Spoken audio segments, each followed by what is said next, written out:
Dana Carey. Topsham was a very different place when I was growing up. It was much more of a factory town. Pajepskit paper mill dominated the community, and it seemed like every other man in town worked for Pajepskit Paper Company. Rupert White. It wasn't Sky High, it was the Bradley Mountain Ski Club. It started in the late 20s or 1930. My father started it. They cut a trail which did start where the lodge is at Sky High. And they had skating on Bradley Pond, and they had quite a few kids from Brunswick and Topsham learned to ski there. The Bradley Mountain Ski Club disbanded because of the war, and they gave the cabin and the property adjacent to Sky High to the Boy Scouts. And the Boy Scouts and Girl Scouts used that for years. In fact, I remember I went there several times, overnight camping and for skiing and various events. Then Sky High came along. Yeah, I think it was about 1960. Howard Babbage, I think, was the owner of the property.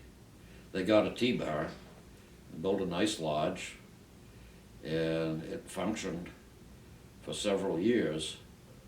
The Brunswick Rec Department used to run a school bus up there, and they gave ski lessons, they had snacks and so forth, and it was pretty nice.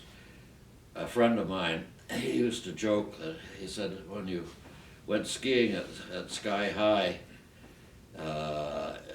if you skied there very long, one leg got shorter than the other because the trail just went down and to the right.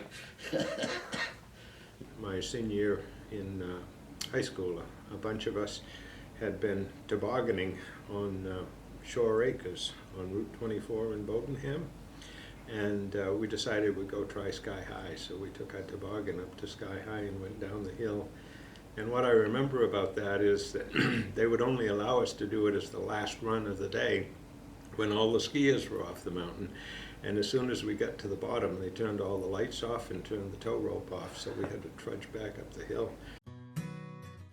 Little Dipper was the most popular cruising route to the bottom of the hill. Hugh Shipman.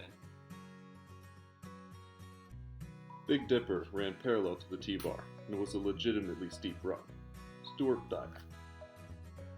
The good old knoll was the gathering place to watch hot shots do spread eagles. Hugh Shipman. But it couldn't survive.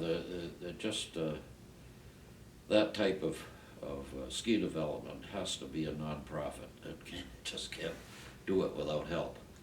The ski area changed hands, I believe, in 1970, and they felt that the thing to do to cause Sky High to grow was to bring in a liquor license, and that would attract a good number of people, particularly from the Naval Air Station. Some would say that that was the worst thing because it kept families away once they started serving alcohol.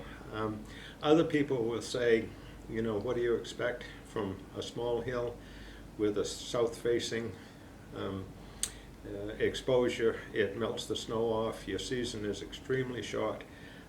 I suspect that it was both of those things, but it had about a 10-year life, and that's probably about all we could have expected from it.